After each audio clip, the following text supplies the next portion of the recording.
Bonjour, cher ami du réseau LinkedIn et YouTube, Francis Joannette d'Exosystème. Je suis aujourd'hui avec M. Anthony Palermo, qui est cofondateur de Connect & Go, pour nous entretenir un petit peu de comment lui aussi vit le confinement puis quel impact ça a sur son travail. Bonjour, Anthony.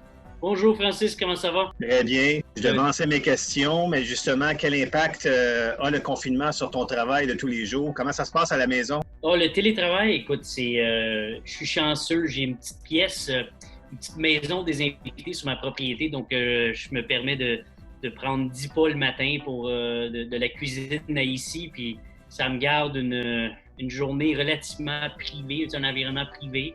La journée est relativement calme. Mes enfants rentrent, je te dirais, 3-4 fois par jour. Souvent pas de linge, dépendant de la chaleur dehors. Puis ils viennent faire des Zoom bombs durant mes appels. Puis on s'habitue. Parle-moi de ton entreprise, Anthony. Qui est Connect & Go? Connect & Go est une compagnie qui se spécialise dans tout ce qui est les bracelets intelligents, surtout RFID, dans tout ce qui est le contrôle d'accès, le paiement sans espèces qu'on appelle le cashless, puis tout ce qui est les activations de commandites, l'expérientiel, on appelle le gamification. Donc, vraiment une façon de connecter les expériences au complet. On a commencé vraiment dans les grands événementiels. Tu sais, les premiers projets qu'on avait, c'était les Oceaga de ce monde, les festivals d'été de Québec, les CD Montréal, et puis jusqu'aux Olympiques, puis le Super Bowl et tout ça.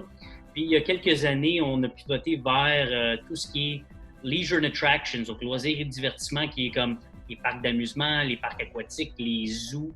Puis aujourd'hui, on est rendu à peu près 200 propriétés où est-ce qu'on a des installations permanentes. Je sais que c'est pas facile de prévoir l'avenir avec ce qui se passe actuellement, puis vous autres, ça doit avoir un impact assez majeur parce que tout ce qui est événementiel est présentement sur pause. Comment vois-tu, quel impact ça a sur ton entreprise? Première question. Et peut-être deuxième question, comment tu entrevois les 12 à 18 prochains mois avec tout ça? Bien, l'impact est très sérieux, très important. Sur l'événementiel, je dis, ça a été de quelques millions de dollars de revenus juste dans cette unité d'affaires-là à zéro. En dans une couple de semaines, on le savait. Le premier événement qui avait été cancellé était South by Southwest pour nous autres. Aussitôt qu'on a entendu ça, on a dit, ouf, il faut changer le forecast tout de suite. Mais c'est à peu près 30-40% de notre chiffre d'affaires. L'autre 60-70%, c'est le permanent. Le permanent, c'est sûr que les autres vont avoir une année très, très difficile. Moitié capacité, moitié de saison. Donc, la majorité des parcs vont ouvrir au mois de juillet. Habituellement, sont déjà ouverts. Right. Donc, ils vont avoir vraiment une demi-saison. Puis même, mais qui ouvrent, ils vont avoir des maximums de gens qui peuvent rentrer à l'heure et tout ça. Donc, ça va vraiment être une année désastreuse, même pour nos clients. Puis, aussitôt qu'on le savait, qu'il était relativement vite qu'on allait avoir des défis, bien, c'est sûr qu'on a commencé immédiatement à penser, puis commencer à réaliser comment on pourrait se repositionner dans tout ça jusqu'à temps que ça revienne à normal. Comme beaucoup de gens, on est à l'écoute du marché, puis le marché, on a fait des grands appels d'industrie. On a amené les gens de Disney, les gens des gros zoos aux États-Unis, des gros parcs un peu partout, Six Flags, sur des appels, puis on leur a demandé « Guys, qu'est-ce que vous avez de besoin? » Puis on était vraiment à l'écoute parce qu'on est une compagnie qui a été bâtie sur l'écoute des clients, puis l'innovation était toujours financée par les mandats qu'on avait. Donc, c'est vraiment nos clients qui nous ont pointé dans la bonne direction, nous a donné le roadmap. À l'écoute des clients, tout le monde nous parlait de PPE, right? de masques, de gel antibactérien, de visière, de collants pour les planchers. C'est pas ça qu'on fait dans la vie. Mais tout le monde nous disait, Anthony, si on est pour réouvrir cet été, on n'a pas accès à rien. Je ne sais pas si tu sais, Francis, mais en ce moment, tout le monde, c'est parti de business de ça, mais la réalité, c'est que personne n'est capable de fournir. Oui. Donc, pas les médiums. Il y a des petits joueurs qui sont capables de fournir des petites commandes, mais mettons, tu arrives, j'ai besoin de 30 000 masques, 50 000 masques, 100 000 masques. Il y a beaucoup de gens qui ne sont pas capables de fournir les commandes.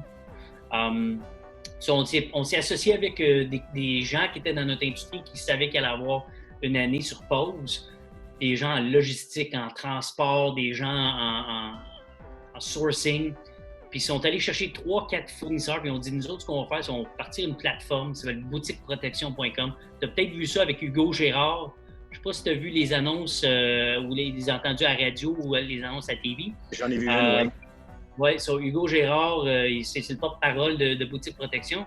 Et puis, ce qu'ils ont fait, ils ont un modèle très spécifique. On ne va que vendre ce qu'on a en stock. Si on n'a pas en stock, on arrête, on l'enlève, on dit que c'est en rupture de stock, mais on vend que ce qu'on a en stock. Puis, on a vraiment dit, ça va être surtout pour nos clients qu'on a déjà. Donc, on est allé, c'est partir une business qui était spécifique pour répondre aux besoins de nos clients. Donc, je pense que nos clients ont apprécié.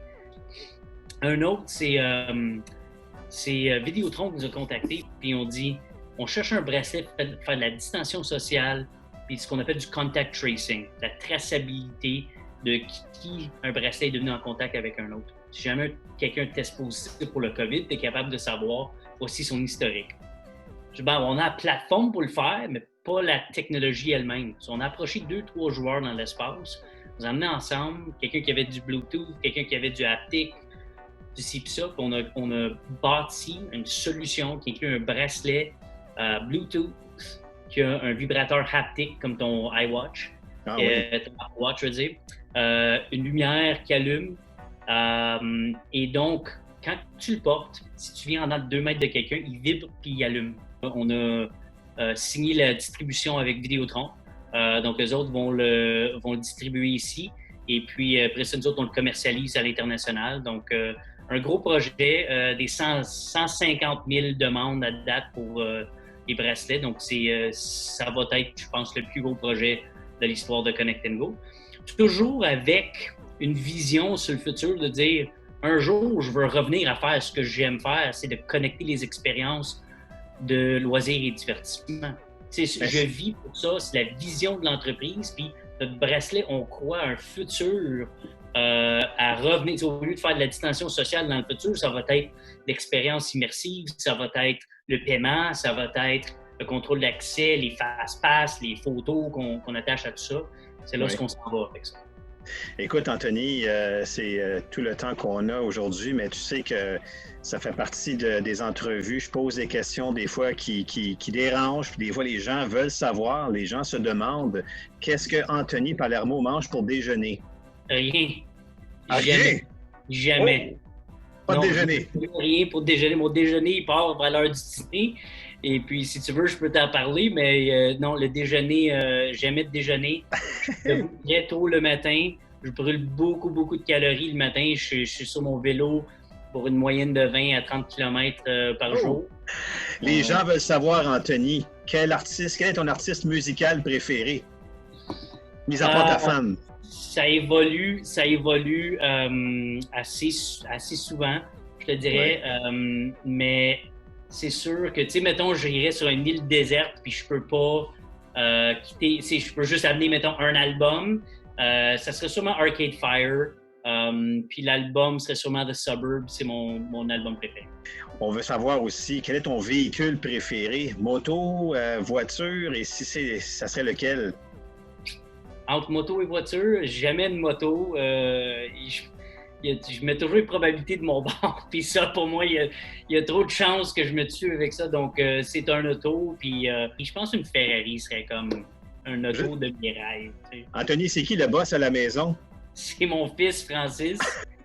Il a 7 ans. Puis il rentre dans n'importe quelle salle en disant « OK, guys, voici ce qu'on va faire. » Il passe ses phrases de même « OK, guys, voici ce qu'on va faire. » Et là, il nous dit « Bing, bing, bing, bing. » Ça, c'est le boss ici à la maison. Anthony Palermo de Connect & Go, merci beaucoup de ton temps, c'est très apprécié. Puis, où on peut se connecter, je vais mettre dans cette entrevue, dans cette capsule, les liens Internet, donc les gens pourront aller voir, visiter ton site web. Et s'il y a des questions, on pourra aussi communiquer avec moi ou avec toi. Merci, Anthony. Merci beaucoup, Francis. Un plaisir.